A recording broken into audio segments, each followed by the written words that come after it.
ভাইয়েরা আমার,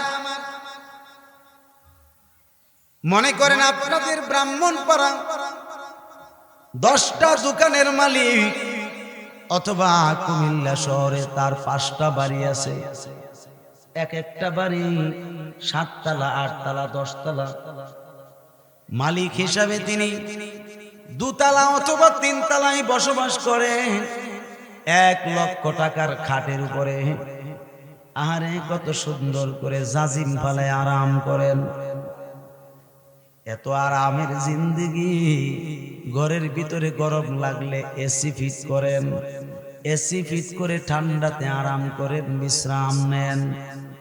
এমন তো হতে পারে রে বাবা, হসপিটাল নেওয়ার আগে আগে এই 1 লক্ষ টাকার খাটের উপরে আপনার আমার শ্বাসটা বন্ধ হতে পারে কি পারে না? যদি শ্বাসটা বন্ধ হইয়া যায়, তাইলে আপনি বলেন 1 লক্ষ টাকার খাটে কি রাখবে না নিচের তলায় ফ্লোরে রাখবে? কারণ টাইনা বের করবে। এই খাটের উপরে আপনার জায়গা হবে না, কারণ নিজের মানুষ বলবে। কারণ মানুষ যখন তিনাকে দেখতে আসবে, কোনো মানুষ জুতা পায়ে দিয়া উঠবে, তখন আপনজন বলবে রুমটা নষ্ট করে ফেলাইতেছে, সিঁড়িগুলো নষ্ট করে ফেলাইতেছে, এগুলি পরিষ্কার করতে গেলে অনেক সময় লেগে যাবে। এই খাটের উপর রাখার দরকার নাই। যাও যাও নিচের তলায় ফ্লোরের মধ্যে শুধু খালি একটা চাটাই বিছায়া খালি গায়ে তার শোয়া দাও।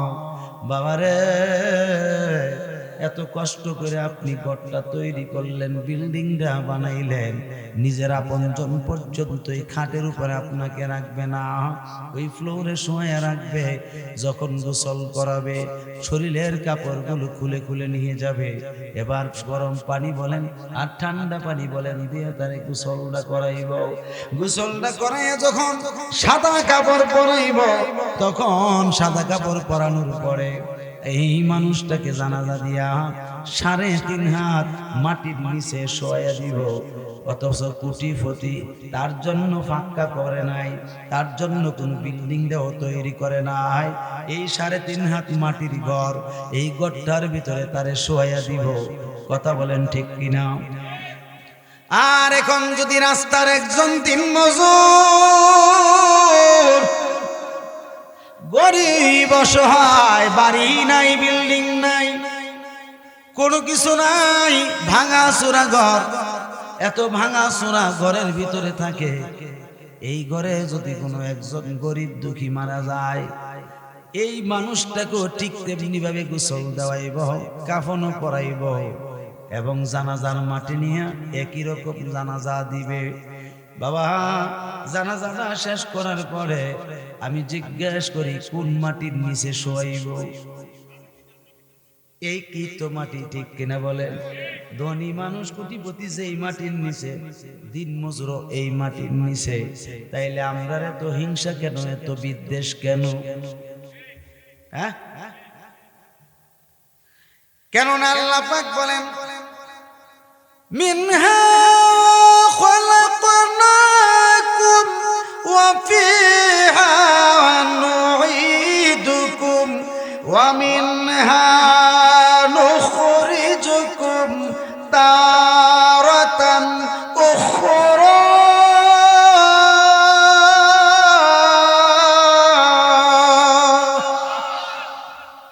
আল্লাহ রাব্বুল আলামিন বলেন, এ ধনী এবং গরিব তোমরা শোনো শোনো, এ দুনিয়ার মানুষ, নারী এবং পুরুষ তোমরা শুনে রাখো, আমি তোমাদেরকে উহা হইতে সৃষ্টি করিয়াছি। মিনহা, মিনহা তাফসীর একটু পরে করছে, আগে তরজমা করে নেই।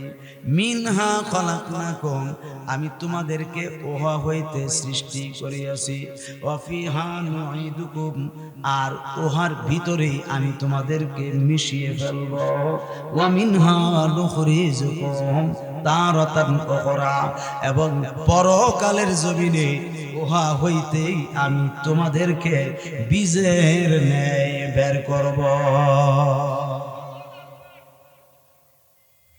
এই হলো তরজমা। এ হলো কি তরজমা। এখন আসেন তাফসীরে যাই, জগৎ বিখ্যাত তাফসীরের কিতাব তাফসীরে জালালাইন শরীফে আসছে, তাফসীরে রুহুল বায়ান শরীফে আসছে, তাফসীরে রুহুল মাআনিতে আসছে, তাফসীরে খাজিন শরীফে আসছে, তাফসীরে কবির শরীফে আসছে, তাফসীরে মারিফুল কোরআনে আসছে। শুধু তাই নয়, তাফসীরে সাবিতে আসছে, তাফসীরে জাবিরিতে আসছে। এইভাবে একটা নয়, দুইটা নয়, প্রায় 17 থেকে 18টা তাফসীরের কিতাবে আসছে। মিনহা আই মিনাল আরদে আই মিনাত তুরাবে, বলেন না সুবহানাল্লাহ। এই জগৎ হইতে জমিন থেকে তোমাদেরকে সৃষ্টি করিয়াছি, আবার এই জমিনে আমি তোমাদেরকে এন্তেকালের মাধ্যমে মিশিয়ে ফেলবো, মিসমার করে ফেলবো। আবার এই জমিন থেকে বীজ যেমনি জমিন থেকে গজায় ওঠে একসাথে, এমনি ভাবে আমি আল্লাহ মানুষদেরকে বের করব। ওই পরকালে, কোন কালে? কিয়ামতের ময়দানে, হাসরের ময়দানে। আল্লাহ পারবে না? কথা কথা বাজান পারবেনিও না? আল্লাহ পারো? আস্তাগফিরুল্লাহ। ইন্নাল্লাহা আলা কুল্লি শাইইন কাদির, নিঃসন্দেহে আমার আল্লাহ সব সর্ব ক্ষমতার মালিক, যিনি অধিকারী। এই বাবা, বাবা কই যাও?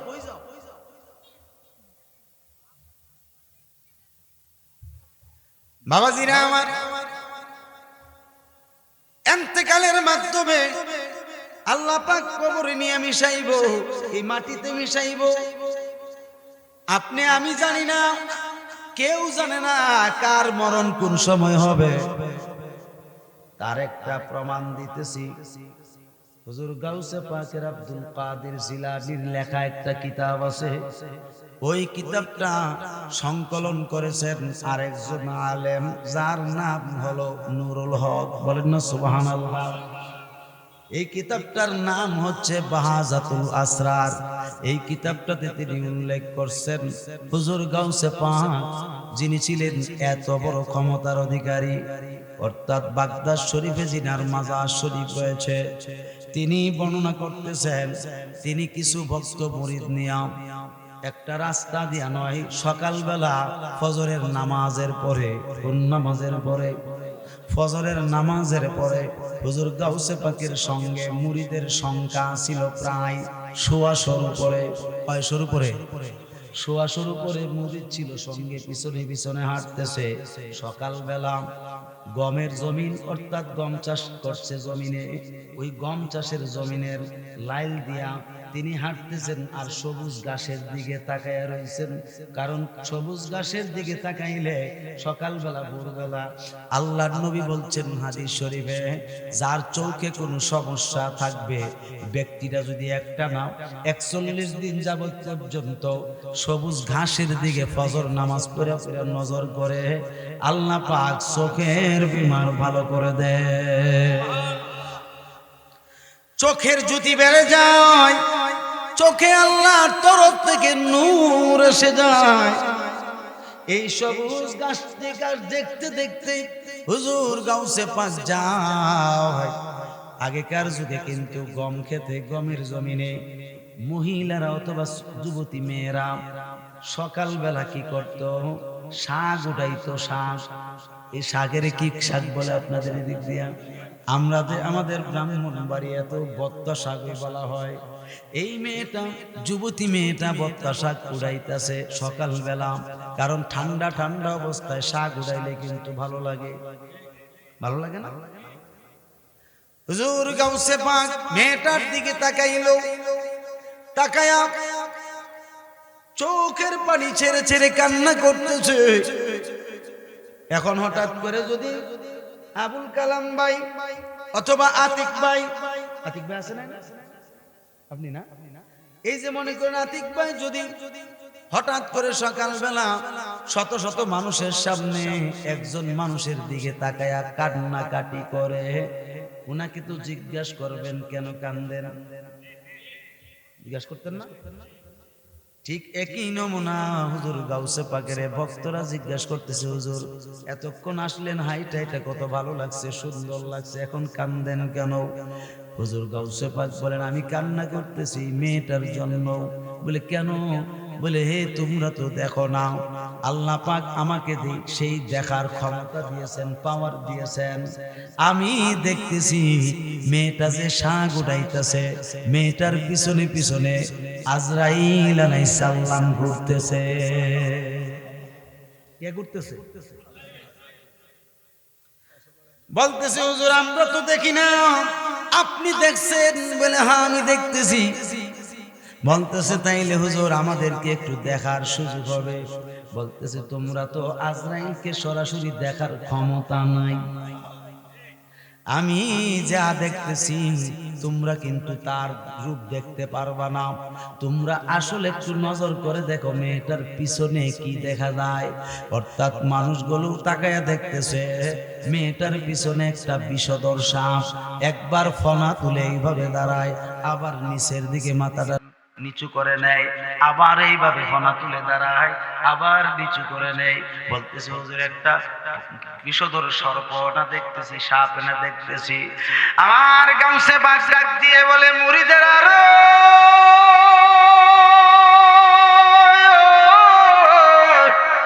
ও মুরিদেরা, এটা তোমরা দেখছো বিষধর সাপ, এটা মূলত বিষধর সাপ না, এটা সাপের একটা সুরত, একটা আকৃতি, নমুনা।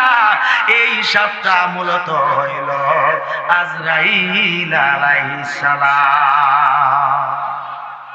ওরে কবর যেদিন ডাকবে আমায় সকালে সন্ধ্যা বেলা, মরণ যেদিন ডাকবে তোমায় সকাল সন্ধ্যা বেলা, মাগরিবেতে ডুবে যাবে গো তোমার এই জীবনের খেলা, এই জীবনের খেলা, মাগরিবেতে ডুবে।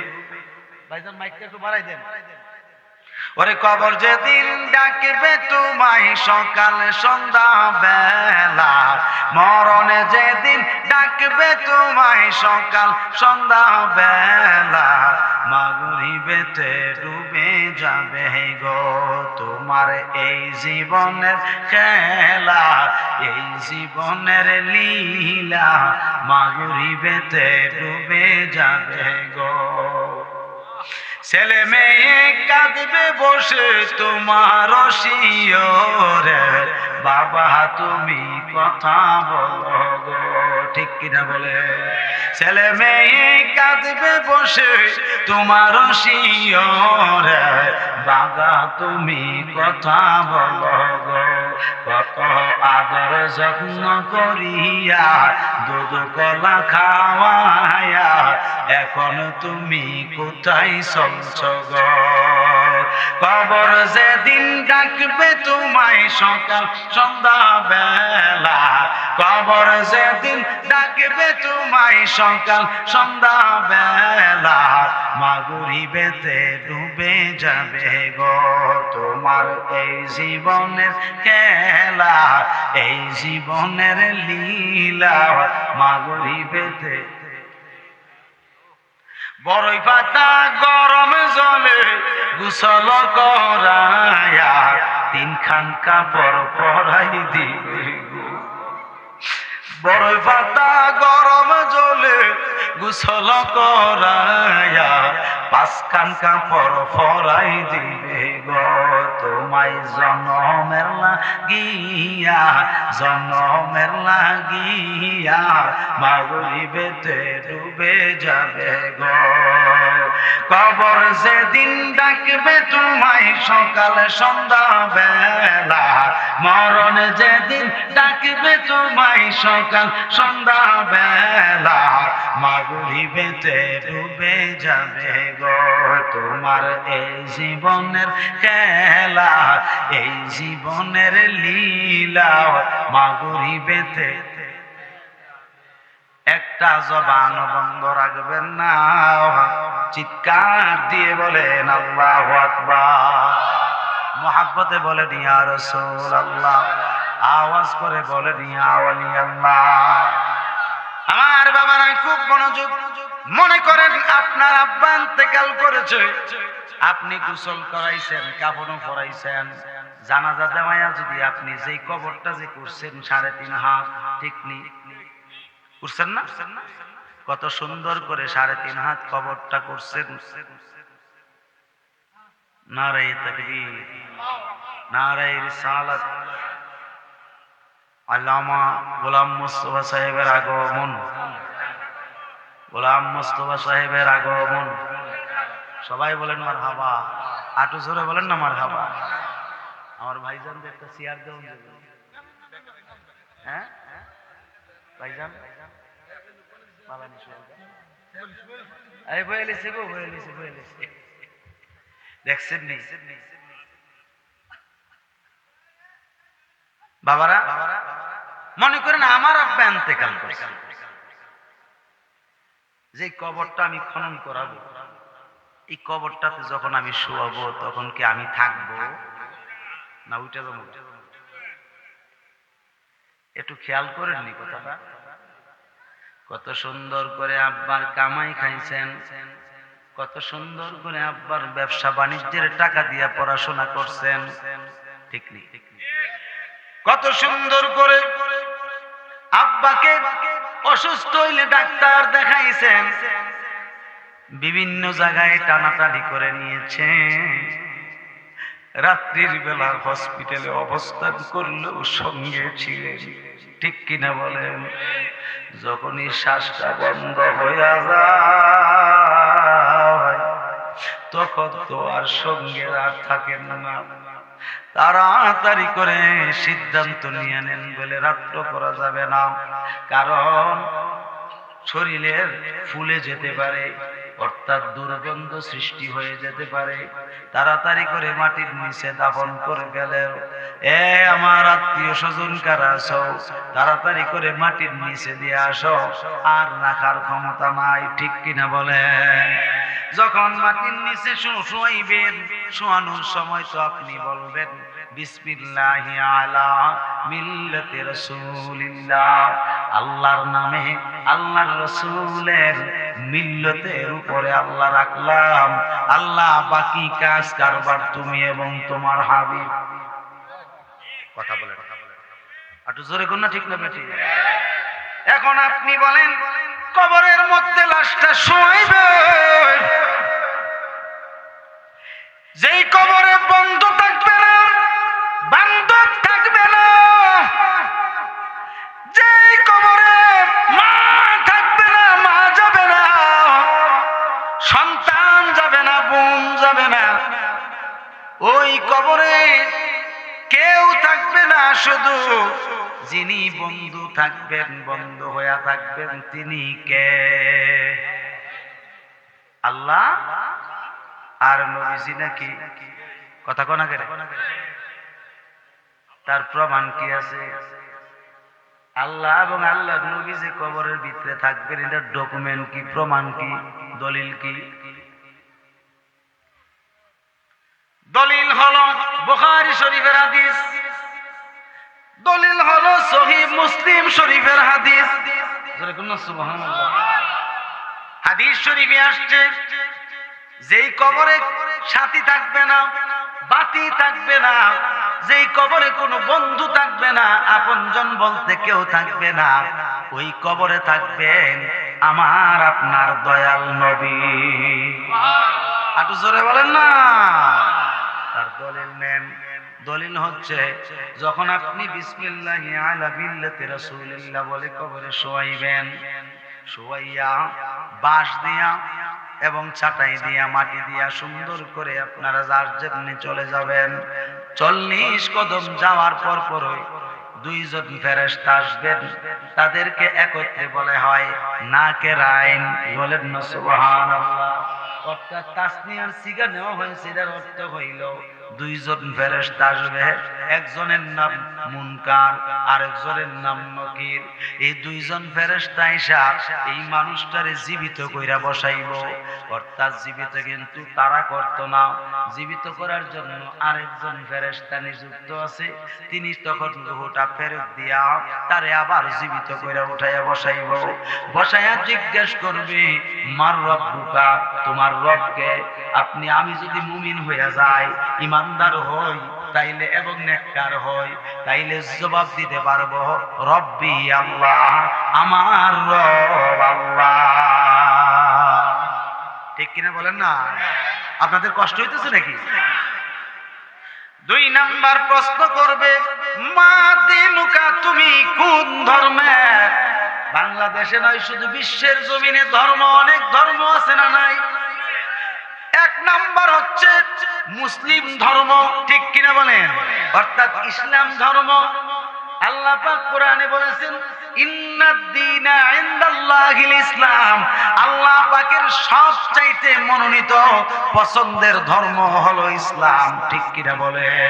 এই ইসলাম ধর্ম হলো একটা, আর আরেকটা হলো হিন্দু ধর্ম, আরেকটা হলো বৌদ্ধ ধর্ম, আরেকটা হলো খ্রিস্টান ধর্ম, আরো বহু আছে বাবা, ইহুদি, নাসারা, মাজুসি, খারিজি, বারেজি, মুতাজিলা, আসেনি অনেক ধর্ম। ওই সমস্ত ধর্ম আল্লাহর পছন্দ নাকি শুধু ইসলাম ধর্ম পছন্দ? হাত উঠায় বলেন কোন ধর্ম পছন্দ? আরো জোরে বলেন কোন ধর্ম? আল্লাহর দিন, দিন ইসলাম, ঠিক কিনা? এই দিন ইসলাম পছন্দ। যদি আমি মুমিন হই, জবাব দিতে পারবো দিন আল ইসলাম, ঠিক কিনা? এখন আসেন বাবা, 3 নাম্বার প্রশ্ন। কয় নাম্বার? 3 নাম্বার প্রশ্নের জবাব দেওয়া দরকার আছে। 3 নাম্বার প্রশ্ন হচ্ছে, মা কুনতা তাকুলু মান হাযা রাসূলুল্লাযী বুইসা ফীকুম। বলেন না সুবহানাল্লাহ। হাদিস শরীফে আসছে, নবীজি ফরমান 1500 বছর আগে, এ মানুষ তুমি বলো, এই যে লোকটা তোমার কবরে দেখতেছো, মান হাযা রাসূলু, এই যে লোকটা তুমি দেখতেছো তোমার কবরের ভিতরে, এই লোকটা তুমি চিনোনি? এই লোকটা সম্পর্কে তুমি দুনিয়ার জমিনে মা কুনতা তাকুলু, মাটা হচ্ছে মায়ে ইস্তেফামিয়া। মাসলা বুঝলে কি হবে আর পড়লে কি হবে বুঝার তো ব্যাপার আছে। এখানে মায়ে মনফিদা, মায়ে ইস্তেফামিয়া প্রশ্ন করছে, এই যে লোকটা সম্পর্কে তুমি দুনিয়ার জমিনে কি বলা বলি করতা, কি আকীদা রাখতা, কি ঈমান রাখতা, এই লোক সম্পর্কে যে লোকটা তোমার কবরে, মান হাজার রাসূল, এই হাজার রাসূলের ব্যাখ্যায় লিখতেছেন ইয়ানি মুহাম্মাদুর রাসূলুল্লাহ সাল্লাল্লাহু তাআলা আলাইহি ওয়াসাল্লাম। তিনি এই রাসূল, এই যে লোকটা আর কেউ নয়, আপনার আমার দয়াল নবী মুহাম্মাদুর রাসূলুল্লাহ সাল্লাল্লাহু আলাইহি ওয়াসাল্লাম আমার আপনার কবরে থাকবে কি থাকবে না? আর জোরে বলেন, থাকবে কি থাকবে না? দুনিয়ার কেউ যদি আপন না হয়, আমার আপনার দয়াল নবী আপন। আল্লাহু আকবার, ইয়া রাসূল, ইয়া রাসূল।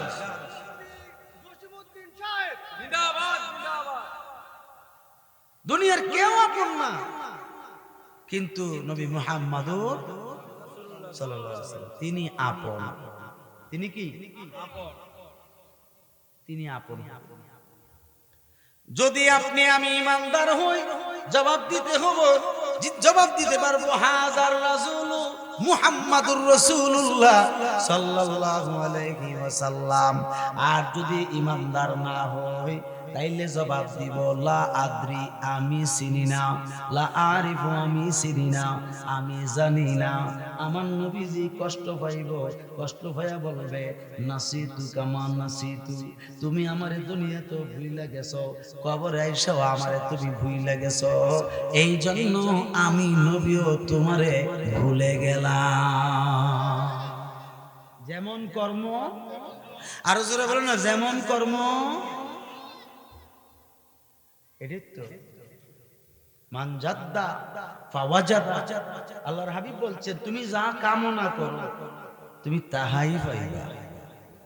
জোরে বলেন না সুবহানাল্লাহ। তাহলে নবী থাকবো না, কবরে থাকবো না। সহিহ মুসলিম শরীফ, সহিহ মুসলিম শরীফে আসছে শুধু একটা প্রশ্ন। কয়টা? এখন যদি বলেন হুজুর তিনটা প্রশ্নের কথা বুখারীতে আছে কিন্তু মুসলিমে একটা প্রশ্ন কেন? ইমাম মুসলিম আহারে কত বড় একজন আশিক রাসূল ছিলেন, তার কোনো হিসাব নাই। তিনি বলতেছেন শুধু একটা প্রশ্নই কবরে করা হবে। মাযহাবের ইমামগণ বলেন, মুহাক্কিক ইমামগণ বলেন, দুইটা হাদিসকেই তারা গ্রহণ করেছে। দুইটা হাদিসকে কি তারা গ্রহণ করছে, সহিহ শুদ্ধ বলছেন। বাবারা আমার মুসলিম শরীফে আসছে মা কুনতা তাকুলু বিহাক্কি হাযা রাজুলু বুইসা ফিকুম। এই লোকটা তুমি চিনোনি যিনি সর্বদাই হকের উপরে প্রতিষ্ঠিত ছিল। তিনির মধ্যে কোনো জররা পরিমাণ বেহক নাই, বেহক ছিল না আর নাই। তিনি ছিলেন হকের উপরে, সত্যের উপরে তিনি ছিলেন। এই লোকটা সম্পর্কে তুমি দুনিয়াতে কি বলা বলি করছো? সহিহ মুসলিম। কি জবাব দিব আপনি আমি? আছে জবাব? এখন আপনি যদি বলেন হুজুর আমরা তো বিভিন্ন মতাবলম্বিতে আছি, তাইলে আপনাকে আমাকে আজ থেকে 1250 বছর আগের কিতাবে যেতে হবে, ঠিক কিনা? আপনাকে আমাকে আজ থেকে 1350 বছর আগের কিতাবে যেতে হবে, 1000 বছর আগের কিতাবে যেতে হবে। কারণ বুখারী শরীফের যিনি মুসান্নিফ তিনির বয়স 1250-এর উপরে। সুবহানাল্লাহ, জোরে কোন না। শুধু তাই নয় বাবারা, হযরত আব্দুল্লাহ ইবনে আব্বাস রাদিয়াল্লাহু তাআলা আনহুমা যিনি সমস্ত মুফাসসিরের মুফাসসির, তিনির তাফসীরটার নাম হলো তাফসীর ইবনে আব্বাস রাদিয়াল্লাহু তাআলা আনহুমা। তিনির বয়স তো আজ থেকে 1500 বছর আগে। তিনি লিখছেন পরিষ্কার কথা, লা ইয়াদখুলুল জান্নাতা ইল্লাল মুমিনুন। মুমিন না হইয়া কবরে যাইও না, কবরে যাইও না। যদি তুমি কবরে যাও নবী চিনবা না, নবী না চিনলে কবরে আযাব ছাড়া কোনো গতি নাই। কথা ঠিক কিনা? আমার জিজ্ঞাসা এখন আপনাদের সাহেবাবাদের একজন মানুষ মারা গেল নাকি 3 জন মানুষ মারা গেল, একই সঙ্গে তো 5 জনও মারা যাইতে পারে। এই ব্রাহ্মণপাড়া উপজেলায় অথবা বুড়িচং উপজেলায় শুধু তাই নয়, তামাম বিশ্বের জমিনে একসাথে মানুষ অনেক মারা যায় কি যায় না? কথা কোন যায়নিও? একই সময়ে 100 জন হইতে পারে, 1000 জন হইতে পারে, পারে কিনা? আজরাইল কয়জন? আপনারা আমার কথা বুঝেননি? আজরাইল কয়জন? এখন বলেন আজরাইল আলাইহিস সালাম যে 1000 মানুষের রূহ একবারে কবজ করতে পারে, পারে কি পারে না? কোটি কোটি মানুষের রূহ তিনি একবারে কবজ করতে পারে, কারণ তিনার কোনো সমস্যা হয় না। তাফসীরে জালালাইন শরীফে আসছে তিনার সামনে তামাম পৃথিবী নয়, তামাম দুনিয়ার জগৎ একটা প্লেটের মতো। কিসের মতো? প্লেটের মতো। আপনার সামনে যদি একটা প্লেট থাকে, খানা খাইতে বসলে প্লেটটার চতুর্দিকে হাত দিতে পারবেন কি পারবেন না? অসুবিধা হবো? নাগাল পাইতেন না? আজরাইল আলাইহিস সালাম আপনার কাছে আমার কাছে আশা লাগবে না, জাগায় বৈশা তিনি কোটি কোটি তিনি ডাক দিয়ে বলতেছে যাবে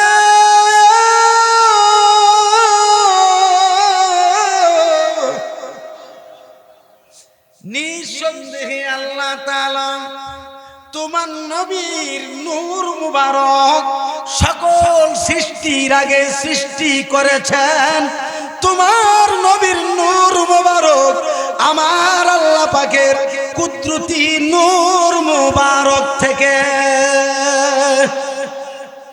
এখন তিনি জবাব পাইছেন কি পাইছেন না? বলতেছে হুজুর আর একটু জটিল করে বললে খুশি হতাম। আমার নবী বলছেন জাবের শুনে নাও, হে আমার সাহাবীরা শুনে নাও, আনা মিনাল্লাহি ওয়া কুল্লু শাইইন মিন নূরি, আমি আল্লাহ হইতে আর আমি নবীর নূর হইতে তামাম সৃষ্টি। আমি জিজ্ঞাসা করি তামাম সৃষ্টি যে বলছে, তামাম সৃষ্টি মানে মাখলুক, ঠিক কিনা? সকল মাখলুক। এ মাখলুক হইল আরবি শব্দ, সৃষ্টি হইল বাংলা শব্দ। তাইলে তামাম সৃষ্টি মানে সমস্ত কিছু সৃষ্টি। তামাম শব্দটা আরবি, সৃষ্টি বাংলা, অর্থাৎ তামাম শব্দের অর্থ হইল সম্পূর্ণ। কি এমন কোন সৃষ্টি বাকি নাই, সব সৃষ্টির ব্যাপারে নবীজি বলছেন আমি নবীর নূর মুবারক থেকে সমস্ত কিছু সৃষ্টি। এখন আমি জিজ্ঞেস করি আজরাইল সৃষ্টি না স্রষ্টা? সৃষ্টি, ঠিক কিনা? জিবরাইল সৃষ্টি না স্রষ্টা?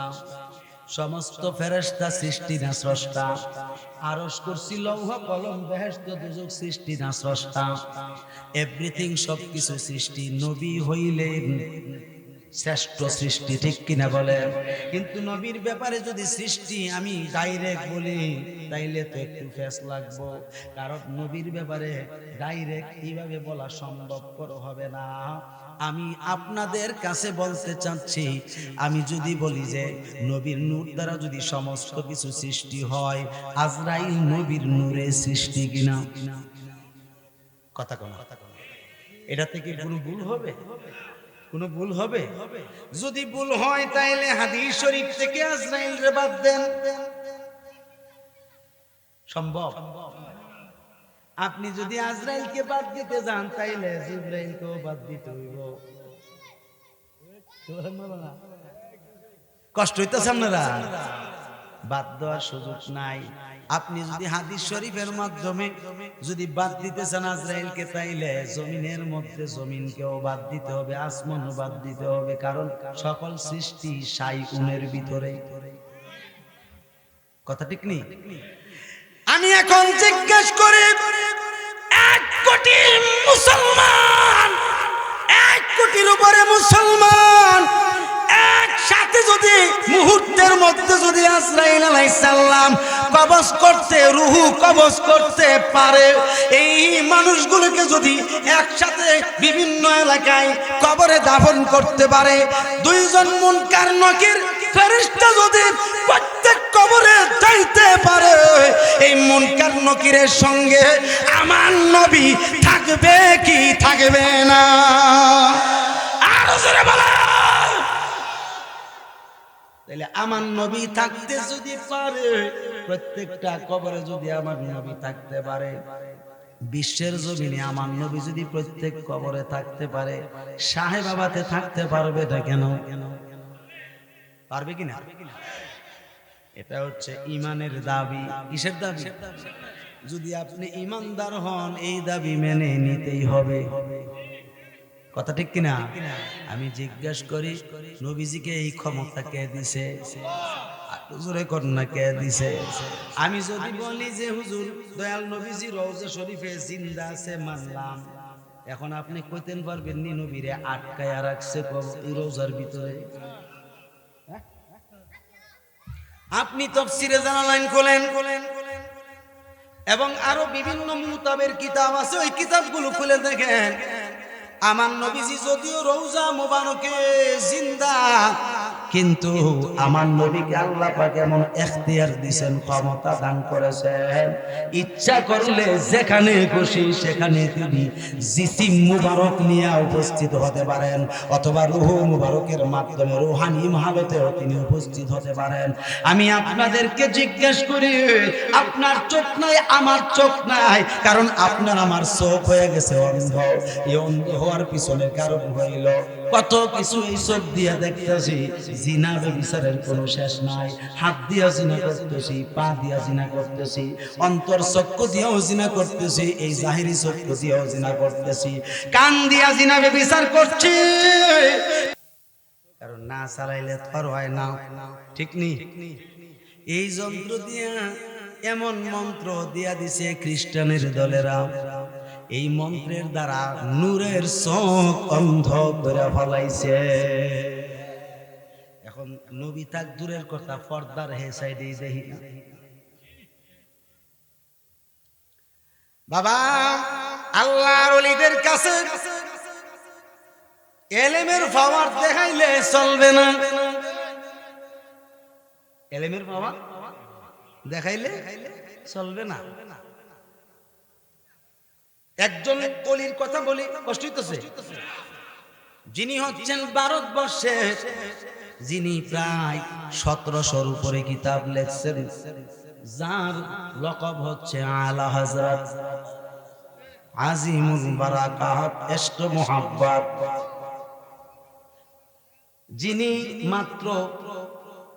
যিনি মাত্র 30 দিনে কোরআনের হাফেজ হয়েছেন। 30 দিন।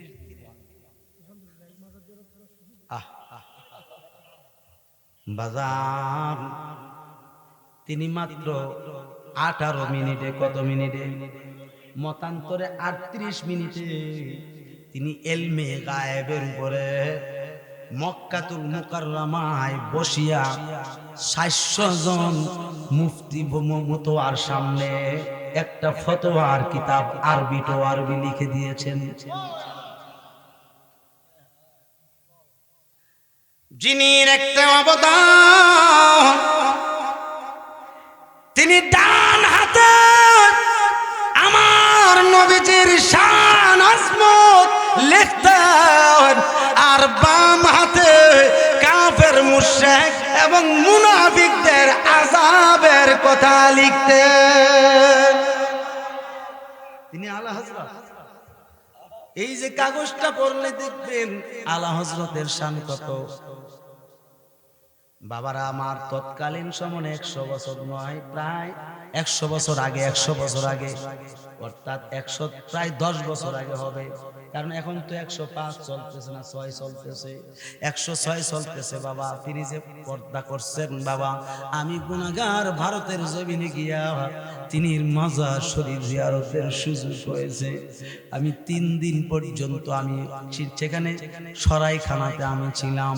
আমাকে কত সুন্দর করে আরামে রাখছে, রাইখা বলছে বাবা কি খাইবেন, আপনাকে তো খাওয়ানোর মতো সেই তৌফিক আমাদের নাই, এরপরও আলে রসুলের দরবারে আসছেন, যা রিজিকে থাকে তা খাইবেন।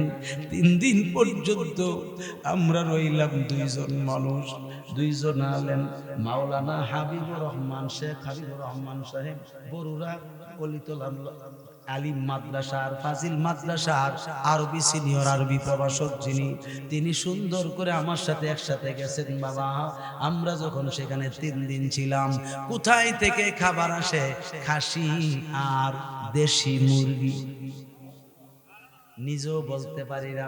মাঝে মধ্যে নাস্তার জন্য গরুর নয় মহিষের গোশত পাওয়া যেত, বলেন না সুবহানাল্লাহ। কারণ হচ্ছে এত বড় দরবার আমি আমার জীবনে কোনোদিন দেখি নাই। লক্ষ লক্ষ লক্ষ লক্ষ, কমসে কম 10 লক্ষ 20 লক্ষ মানুষ হয়। বিশ্বের জমিনে এমন কোন জায়গা নাই তিনার কিতাব পড়ানো হয় না। এই জন্য বলছি বাবা, তিনি একটা বিষয় আপনাদেরকে বলছি, তিনি বলতেছেন তিনার আহলে আওলাদ যারা আছে তাদেরকে বলতেছেন বাবা, তিনির এন্তেকালের 3 দিন মতান্তরে 5 দিন আগে তিনি বর্ণনা করে বলতেছেন, হে আমার আওলাদরা শুনে নাও, আমি মনে হয় ওই সামনে যে শুক্রবার আসতেছে, মনে হয় আমি দুনিয়া থেকে পর্দা বিদায় নেব। তোমাদেরকে আমি ওসিয়ত করি, তোমরা কবর যে খনন করবা, আমার এই কবরটাকে তোমরা বেশি বেশি করে লম্বা করে এবং বেশি করে গভীর করে করতে হবে। বলতেছে এটা কিভাবে করবো একটু বলে দেন। বলতেছে দুনিয়ার মুসলমানের কবর হয় 3.5 হাত লম্বা, 2.5 হাত গভীর। তোমরা আমার কবর লম্বা করবা, আমার লম্বাটা যেন হয় কমসে কম 2 সাইড দিয়া 1.25 হাত লম্বা। কয় হাত? 1.25 হাত যেন বেশি হয়ে যায়। আবার যখন গভীর করবা, আমি যখন দাঁড়াবো, এই দাঁড়ানোর পরে আরো কমসে কম 1 হাত 1.25 হাত বা 1.5 হাত গভীর করে বেশি করে করবা। এবার তিনারা